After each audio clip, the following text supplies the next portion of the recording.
पूर्णमदः पूर्णमिदं पूर्णात् पूर्णमुदच्यते पूर्णस्य पूर्णमादाय पूर्णमेवावशिष्यते।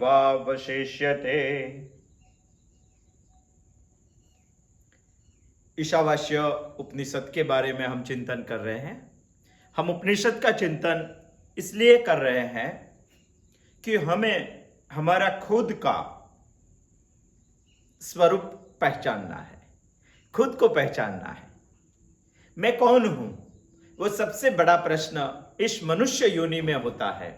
और मैं कौन हूं वो सबसे नजदीकी का ज्ञान होने के बावजूद भी हम इसको नहीं पा सकते। इसीलिए हमें श्रुति का अध्ययन करना पड़ता है। वेद का अंत भाग माने उपनिषद, शुक्ल यजुर्वेद की 91 शाखा का 40वां अध्याय अथरा मंत्र ईशावास्य उपनिषद हम अध्ययन कर रहे हैं। उसमें से पहला मंत्र हमें ज्ञानी के बारे में कुछ बता रहा है। इसको ज्ञान होना चाहिए। ईशावास्यमेदं सर्वं यत्किंच जगत्यां जगत, ये होना चाहिए। यदि ये हो गया तो आदमी मुक्त ही है। इसको कुछ जानने की जरूरत नहीं होता है। तो दूसरी एक बात हमें उपनिषद ने बताई है विवेकी के लिए। जिसमें विवेक है उसको उपनिषद ने कर्मनिष्ठा बताई है। कुर्वन्ने वेह कर्माणि जिजीविषेत् सतं शमा, 100 साल तक जीने की इच्छा रखनी चाहिए, मगर कर्मों करते करते। और कर्मों शास्त्रों ने बताया ऐसे नित्य कर्म, नैमित्तिक कर्म, प्रायश्चित कर्म, काम्य कर्म, वो सब जो शास्त्रों ने बताए ऐसे कर्म हमें करने चाहिए। मगर दो बात भी हमें समझ में नहीं आती है। निवृत्ति लक्षण धर्म और प्रवृत्ति लक्षण धर्म जो वेदों ने बताए हैं, दोनों का गंतव्य स्थान एक ही है, मगर जाने का रास्ता दो है। दो धर्म अलग नहीं है। वेदों ने एक ही धर्म बताया है मुक्त होने का, मगर दोनों रास्ता हमें समझ में नहीं आता है। तो उपनिषद हमें अविवेकी बता रही है। ऐसे अविवेकी के लिए तीसरा मंत्र ईशावास्य उपनिषद का प्रवृत्त होता है। असुर्या नाम ते लोका अंधेन तमसावृता तांस्ते प्रेत्याभिगच्छन्ति ये केचात्मा हनोजना। उपनिषद हमें ऐसा बता रही है, असुर्या नाम ते लोका, ऐसी एक योनि है जिसको हम असुर के नाम से पहचानते हैं। असुरिया यानी असुरों की संपत्ति, असुरों के मिलकत। यह मंत्र के द्वारा उपनिषद हमें यह बता रहे हैं कि जो आत्मघाती लोग हैं, जो आत्मा की हत्या करते हैं, वो लोग अंधकारमयी तमस वृत्ति से प्रचुर प्रमाण से भरा हुआ असुर योनि में तांस्ते प्रेत्याभिगच्छन्ति, मृत्यु के बाद प्राप्त होते हैं। जो आत्मघाती होते हैं वो अंधकारमय तमस युक्त जो असुर योनि है उसको मृत्यु के बाद प्राप्त होते हैं। ऐसी सिंपल बात ईशावास्य उपनिषद हमें बता रहे हैं। उसमें हम समझ रहे थे असुरिया नामते लोका अशुशुर रमन्ते इति असुराहा। अशु माने प्राण, इंद्रिय, शरीर, इसमें ही जो रममाण है इसी को हम असुर बोलते हैं। सुष्ठु आत्मानि रमन्ते इति सुराहा। एक असुर की व्याख्या की है, दूसरी सूरा की व्याख्या की है। सुष्ठु आत्मानि रमन्ते इति सुराहा। सुष्ठु माने श्रेष्ठ, जो श्रेष्ठ आत्मा तत्व है उसी में ही रममाण होते हैं, इसको हम सूर बोलते हैं। और जो प्राणों में ही रममाण रहते हैं इसको शास्त्र हमें असुर बता रहे हैं। इंद्रियैहि रमणम आक्रिया यस्य स इंद्रियारामः। जो भौतिक सुखों की तृप्ति के लिए, विषयों के पीछे तृप्त होने के लिए जीवन भर इंद्रियों का ही गुलाम रहता है, इंद्रियों में ही रममान जो रहता है, इंद्रिय ही रमणम आक्रिया यस्य स इंद्रियारामः। यानी शास्त्रों उसको शास्त्र इंद्रिय राम कहते हैं, मगर इंद्रिय राम को समझने से पहले हम आत्मा राम को समझ चुके हैं। जिसको प्रवृत्ति लक्षण धर्म, निवृत्ति लक्षण धर्म दोनों ही समझ में नहीं आते हैं, वो इंद्रिय राम है। अद्वितीय परमात्मा भाव जिसमें स्थित नहीं होता है, उसको भी असुर कहते हैं। वैसे ये व्याख्या में तो देव भी आते हैं। देव कैसे आते हैं? देव का हमने दो पार्ट बनाए थे, एक कर्मज देव, दूसरा अजानज देव। अजानज है वो सृष्टि से सृष्टि की कल्पों पर्यंत जिसकी निर्मित ईश्वर ने वो क्रम को चलाने के लिए दी है, इसको हम अचानक बोलते हैं। मगर कर्मों से जो देव बनते हैं, उसका पुण्य खत्म होने के बाद वो स्वर्ग से फिर मृत्यु लोक में आते हैं, वहां जो भुगतान के लिए वो जाते हैं, वहां भी ज्ञान प्राप्ति का कोई रास्ता नहीं है। इसीलिए अद्वितीय परमात्मा भाव जिसको हम आत्मज्ञान बोलते हैं, वो उसको स्वर्ग में भी उपलब्ध नहीं है। उसी तरह से भुगतने के लिए ही गए हैं और भुगतते ही हैं, इसको हम असुर ही बोलते हैं, ऐसे शास्त्रों बता रहे हैं। ये हुई हमारे जो सोच रहे हैं असुर की एक व्याख्या हुई व्याकरण की दृष्टि से।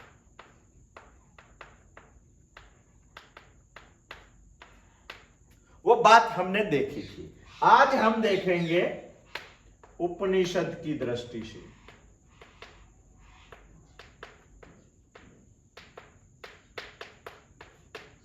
उपनिषद की दृष्टि से किसको असुर माना जाता है? व्याकरण की दृष्टि से असुसुर अमन्ते इति असुरहा, वो तो हमने देख लिया। अभी हम सोचेंगे कि उपनिषद की दृष्टि से किसको असुर माना जाता है। इसके लिए हमें छांदोग्य उपनिषद का एक कथानक देखना पड़ेगा। हम थोड़ा बहुत तो आगे देख चुके हैं, फिर भी उपनिषद की दृष्टि से किसको असुर मानते हैं वो भी हमें देखना है, इसलिए थोड़ा बहुत देख लेते हैं। एक कथानक छांदोग्य उपनिषद का वैसा है कि दानवों से विरोचन और देवों से इंद्र दोनों मिलकर ब्रह्मा जी के पास आत्मज्ञान के लिए जाते हैं।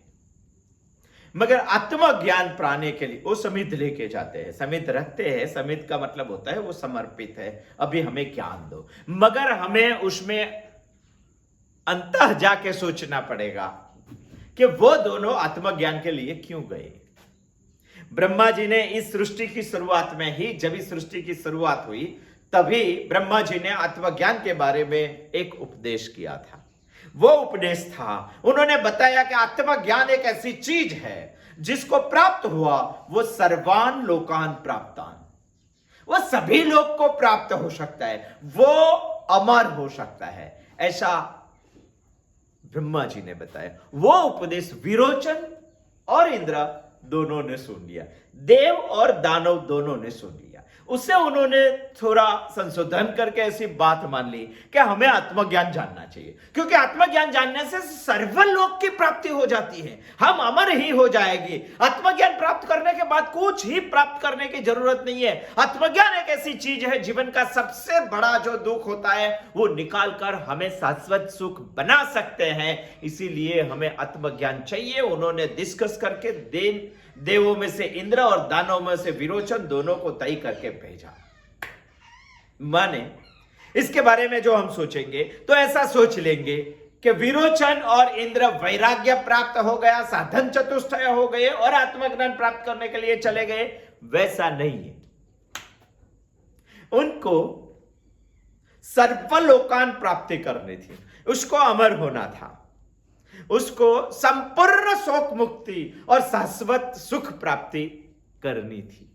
इसीलिए वो ब्रह्मा जी के पास गए। माने जो मानेंगे तो आत्मज्ञान के प्रति उसका अर्थवाद आकर्षण था। ये तो विरोचन और ब्रह्मा जी के लिए बोला, इसीलिए अर्थवाद बोला, नहीं तो हमारे लिए होता तो हम स्वार्थ से आकर्षित होते हैं आत्मज्ञान के। हमें क्या मिलता है वो पहले सोचते हैं। यदि कुछ मिलता है उसमें से और दूसरी जगह से नहीं मिलता है, ऐसी कुछ चीज हमें दिखाई दी, तो हम भी आत्मज्ञान के प्रति आकर्षित होते हैं। ब्रह्मा जी के पास विरोचन और इंद्र जाने का मतलब यह है कि उसको आत्मज्ञान से अमर होना था, उसको आत्मज्ञान से दुख मुक्त होना था, उसको आत्मज्ञान से शाश्वत सुख पाने का था, उसको आत्मज्ञान से सर्वलोकान प्राप्ति करनी थी। इसीलिए दोनों अध्ययन के लिए ब्रह्मा जी के पास गए।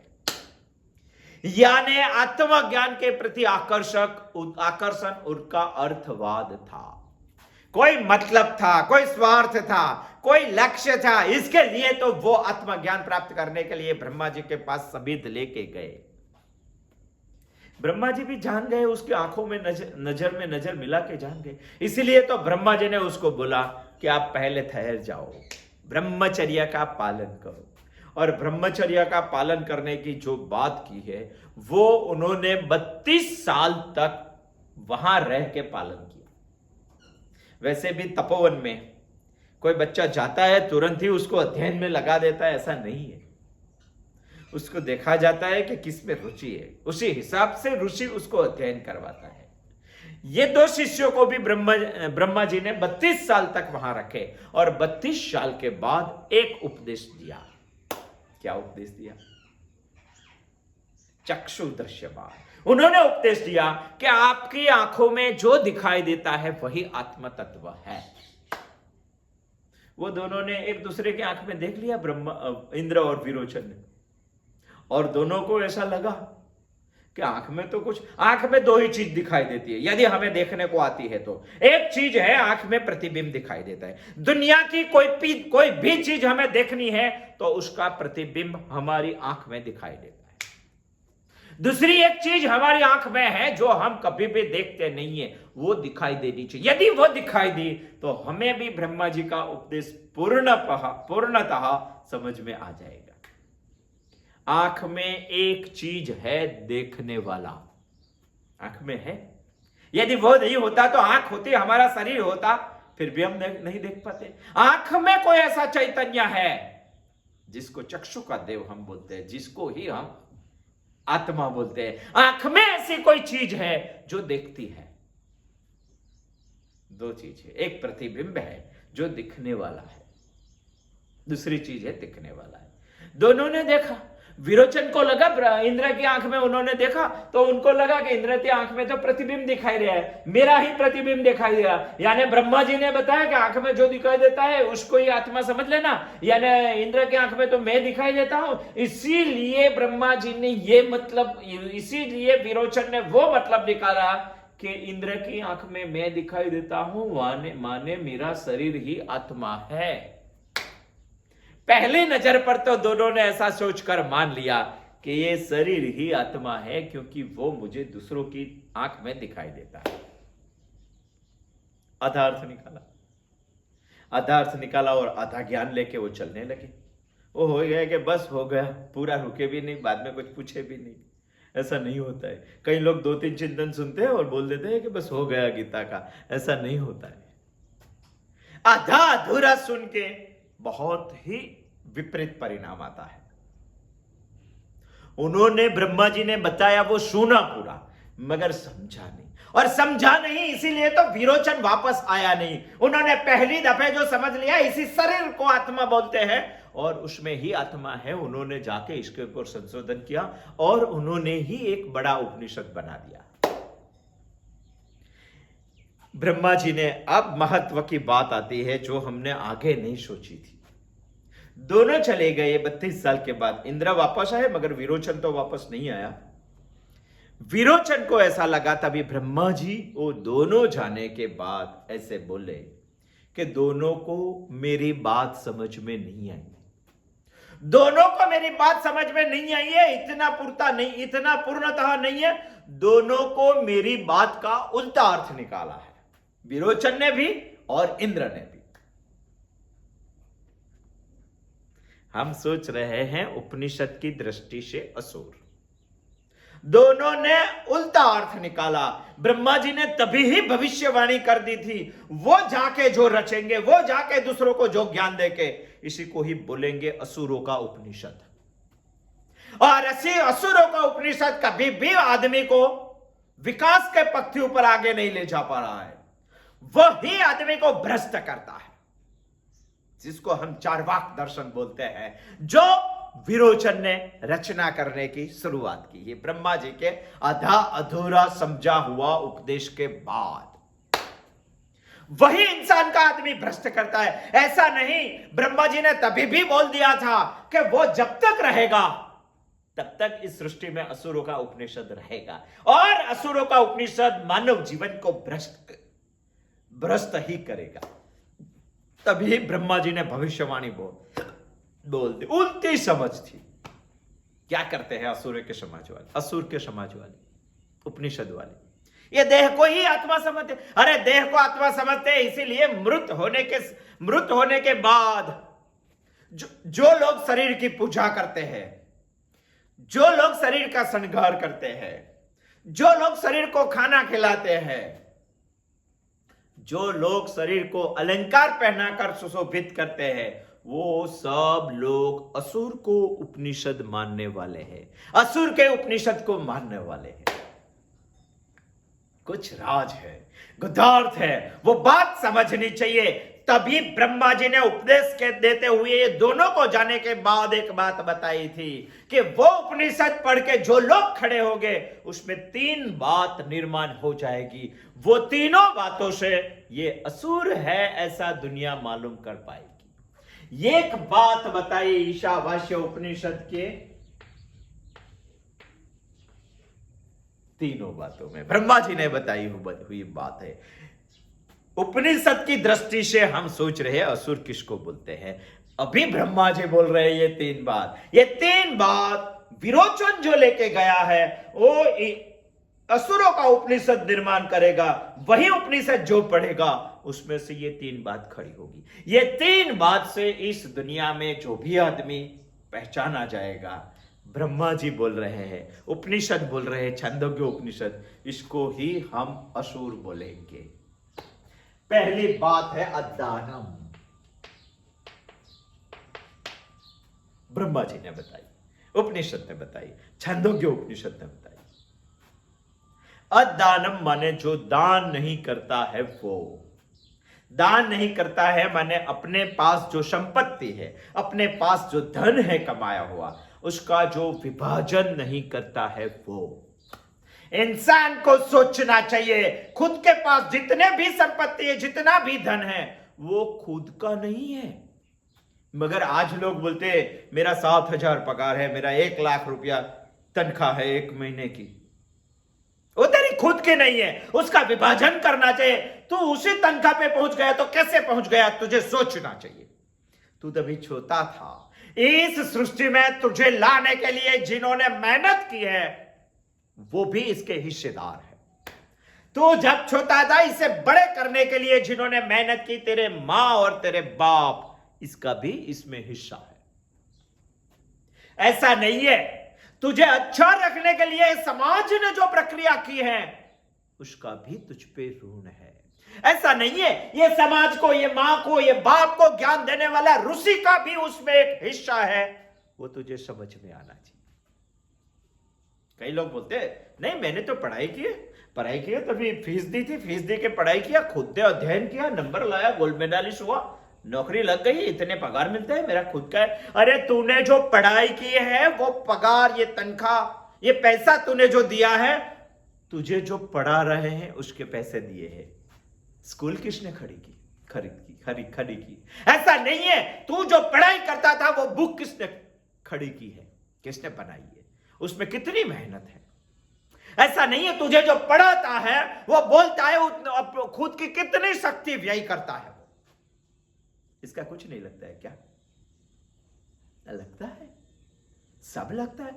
मेरे पास होने वाला धन सिर्फ मेरा ही नहीं है, उसमें सबका हिस्सा है। जो विभाजन करने की दृष्टि जिसमें नहीं है वो सब असुर है। समझना चाहिए। वो बात तो सही है, तेरा जो धन तेरे पास है, तेरे जो संपत्ति तेरे पास है, उसमें सबका हिस्सा निकालने के बाद भगवान का भी एक हिस्सा रहता है। यदि वो नहीं रहता तो तुझ में ताकत नहीं है नोटों के बंडल पे सोने के बाद भी एक भी नोट उसमें से तू हिला सके। सबसे पहले उसका हिस्सा रहता है। यदि वो तू भूल गया तो असुर ही है, जिन्होंने गीता में, श्रीमद् भगवत गीता ने चोर बोला है।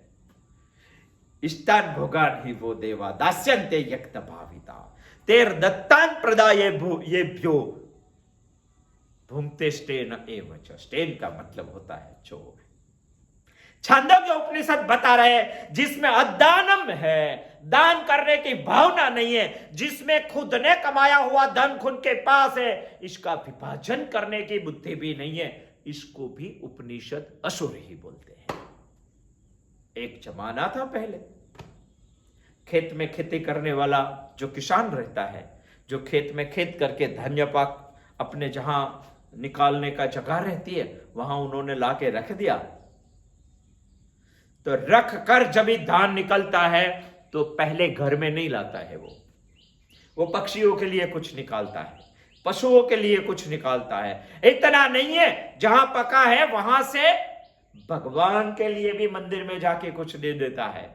सबकी सोच रखता है, कुत्ते के लिए भी निकालता है, गाय के लिए भी निकालता है, वरुण देव के लिए भी निकालता है। ऐसा निकाल कर बाद में जो बचा हुआ है वही दान वो घर में लाता है। इसी को बोलते हैं दानम, इसी को बोलते हैं सूर। और जो ऐसा नहीं करता है इसी को बोलते हैं असुर। उपनिषद की दृष्टि से सोच रहे हैं। दूसरा भी एक लक्षण ब्रह्मा जी ने बताया विरोचन और इंद्र जाने के बाद, अश्रद्ध दानम।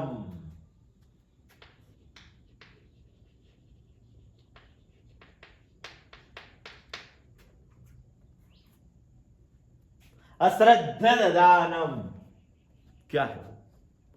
वो है शास्त्रों के प्रति, सत्कर्मों के प्रति और ईश्वर के प्रति जिसकी श्रद्धा नहीं है, वो ब्रह्मा जी बोल रहे हैं, छंदोग्य उपनिषद बता रहे हैं, मैं नहीं बता रहा हूं, उसको भी असुर माने जाते हैं। सत्कर्मों के प्रति हमारी श्रद्धा नहीं रहती। क्यों नहीं रहती है? क्योंकि उसमें हमें दिखाई दे ऐसा कुछ फल नहीं दिखाई देता है। हमें ऐसी ही आदत पड़ गई है जिसमें से फल दिखाई देते हैं वही कर्म हम करते हैं, जिसमें फल नहीं दिखाई देता उसी को ही सत्कर्म कहते हैं, वो सत्कर्म हम नहीं करते हैं। अश्रद्ध दानम, शास्त्रों के प्रति श्रद्धा, वेद के प्रति श्रद्धा किसको है? और नहीं है, इसीलिए 7 पीढ़ी में अपने कभी भी किसी बच्चे को वेद नहीं पढ़ाया हमने, वेद पढ़ाने का ज्ञान हमने नहीं दिया। हम तो पढ़ाए मैथमेटिक्स, हम तो पढ़ाते हैं साइंस, हम तो पढ़ाते हैं हिस्ट्री, इसीलिए कि उसमें से हमें कुछ मिलता है। दिखाई देने वाला फल जिसमें मिलते हैं वही हम पढ़ते हैं, उसके ऊपर ही हमारी श्रद्धा है। न दिखाई देने वाला एक सत्कर्म भी आदमी जीवन में करता है तो सोच लेना इसकी सत्कर्म के प्रति श्रद्धा है। कभी भी व्यर्थ जाने वाला नहीं है। आप जो भी सत्कर्म करेंगे उसका फल नहीं दिखाई देता है, फिर भी मिलने वाला है और है ही। शास्त्रों का अध्ययन होना चाहिए, वेद के प्रति श्रद्धा नहीं है, इसलिए उसका प्रवृत्ति लक्षण धर्म, निवृत्ति लक्षण धर्म हमें समझ में नहीं आता है। ईश्वर के प्रति श्रद्धा नहीं है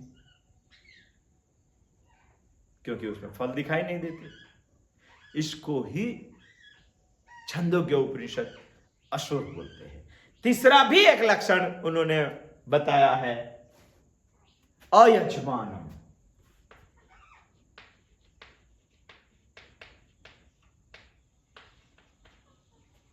अयजमानो, यज माने यज्ञ यहां माना जाता है। अयजमानन का अर्थ करते हैं जो यज्ञ नहीं करते हैं वो। मगर हमारे मन में ऐसी एक परिकल्पना आ जाती है, यज्ञ यानी धूप, हवन, अगरबत्ती, दिया जलाना, नारियल जलाना, घी बनाना, हवन करना, उसी को ही हम यज्ञ बोलते हैं। यहां उपनिषद हमें कुछ और बता रहा है। क्या बता रहा है? जितनी भी जिसके पास जितनी भी शक्ति है उसी शक्ति के अनुसार समस्त हितार्थ के लिए कोई कर्म करना चाहिए, इसी को उपनिषद यज्ञ बोलते हैं। फिर से बोलता हूं, ध्यान से सुनना। जिसके पास जितनी भी शक्ति है उसी शक्ति से समस्त हितार्थ के लिए कोई भी कर्म आदमी करता है, इसी को ही हम यज्ञ बोलते हैं। अन्य के कल्याण के लिए जो कर्म किया जाता है इसी को यज्ञ बोलते हैं। शाम को सोते वक्त हमें सोचना चाहिए, यदि हमारी हैप्पी बर्थडे आती है तभी हमें सोचना चाहिए कि हमें कितने साल निकल गए इस सृष्टि में मनुष्य तरीके जीते जी, मगर आज भी हमें ऐसा कोई कर्म किया है कि समष्टि के हित के लिए यह कर्म है। यदि नहीं किया है तो छंदोग्य उपनिषद इसको बोलते हैं अयजमानम। अयजमानम यानी असुर ही है इसका अर्थ। ये तीनों लक्षण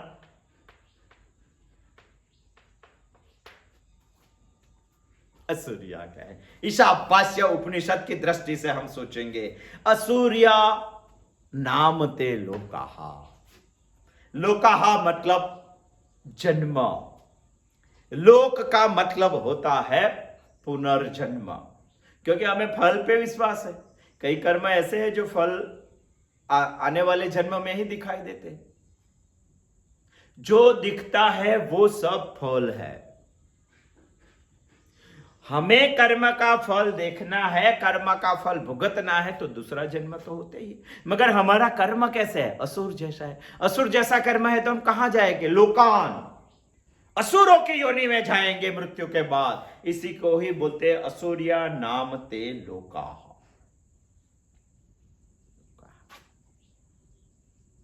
कैसा है असुरिया नाम ते लोका? इसका उपनिषद ने बहुत अच्छी तरह से वर्णन किया है। अंधेन तमसावृता असुरिया नाम ते लोका, अंधेन तमसावृता, अंधेन तमसावृता। कैसा है? अंध भी है और तमस भी है, ऐसा लोक है ये। हम बोलेंगे कि कई बात नहीं, हम असुर लोक में चले जाएंगे, मगर कभी सोचा है असुर लोक कैसा है? असुर कैसा है वो उसके बारे में हमने सोचा है। अभी सोचते हैं असुर लोक कैसा है। अंधे न तमसावृत्ता, जिसमें अंधकार है और तमस की वृत्ति है। कोई आदमी अंधा है, वो आदमी अंधकार में रहता है, तो क्या होता है? एक तो खुद की आंख में ही अंधेरा है और बाहर भी अंधेरा है, तो कैसी वृत्ति होगी? अंधे न तमसावृता, जहां अंधकार भी है वही अंधकार में अंधा भी है। कितना अंधेरा लगे, कितना ब्लैक लगेगा सोचो। कई बार तो अंधेरा ऐसा होता है कि आंखों वाले को भी अंध कर देता है। अंधे न तमसावृता, कई बार अंधकार ऐसा होता है कि सबको अंध कर देता है। अंधे न तमसावृता, ऐसा अंधेरा होता है जहां भोग दिखाई देता है, भगवान नहीं दिखाई देता है। अंधे न तमसावृता, इसका सामान्य अर्थ हम निकालते हैं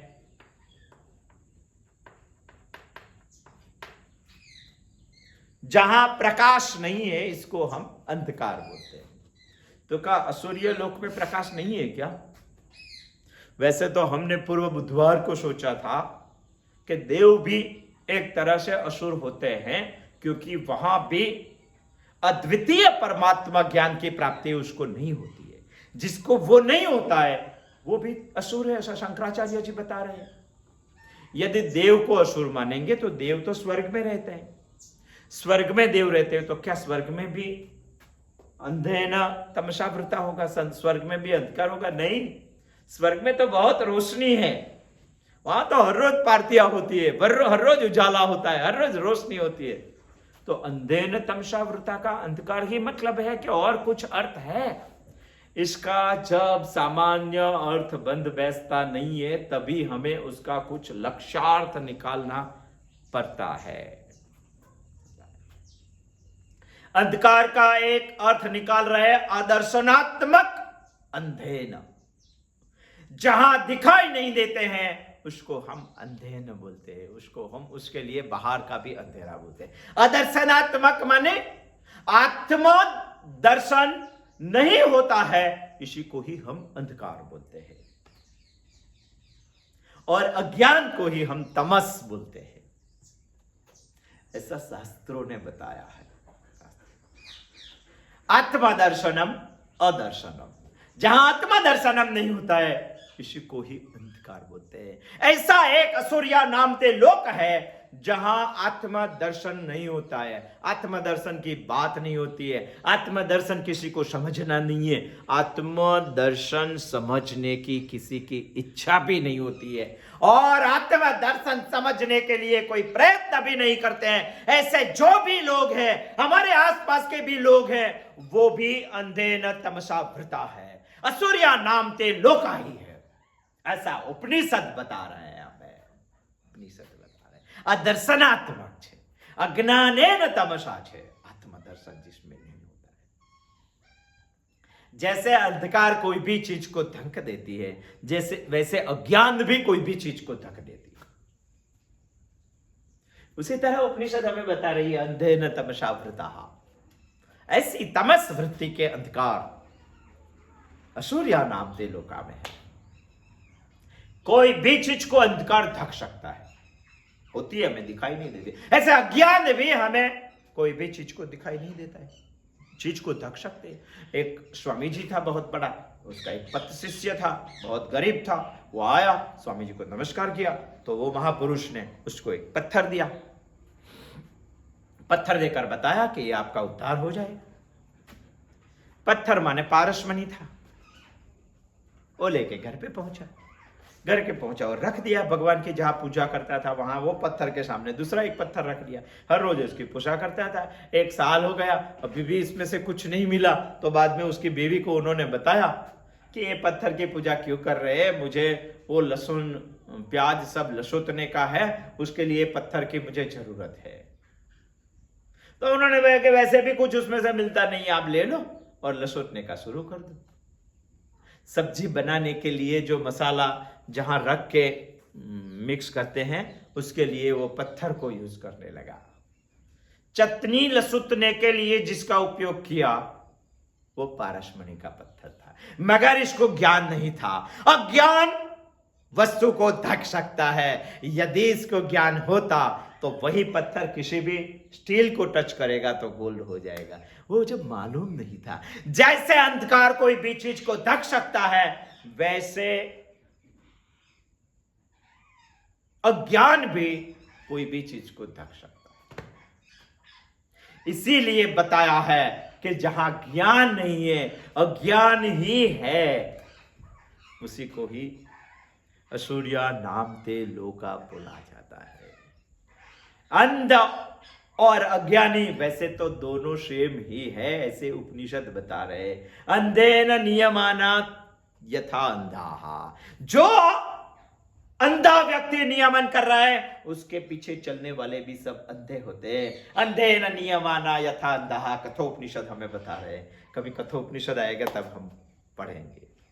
वैसे तो इंसान जन्म से अंधे है, अज्ञानी है। धृतराष्ट्र था, पढ़ा हमने महाभारत में। इसीलिए तो धृतराष्ट्र से ही गीता शुरू होती है। अंधेन नियमाना यथा अंधा, वहां से शुरू होती। आदमी जन्म से अंधा होता है, मगर शास्त्र के प्रकाश से उसे चक्षु मिल सकती है, ऐसा उपनिषद हमें बता रहा है। यदि अंध होने की पूरी लाइफ तक उन्होंने जो प्रवृत्ति की है, वही मृत्यु के बाद ऐसा जाएगा। असुरिया नामते लोका अंधे न तमसा वृता। वो एक लोक है, ऐसा एक लोक है असुरिया, जिसमें अंधकार भी है, तमस भी है। क्या होता है इसमें? तांस्ते प्रत्याभिगच्छन्ति, मृत्यु के बाद जाते हैं। कौन जाता है? ये के चात्महनो जनाहा, आत्मा की हत्या करने वाला। हमें 2 बात समझनी है, एक मृत्यु के बाद जाते हैं वो, दूसरी आत्महताहा अनाहा। 2 बात समझेंगे आने वाले बुधवार को। अभी तक इतना ही। जय श्री कृष्ण।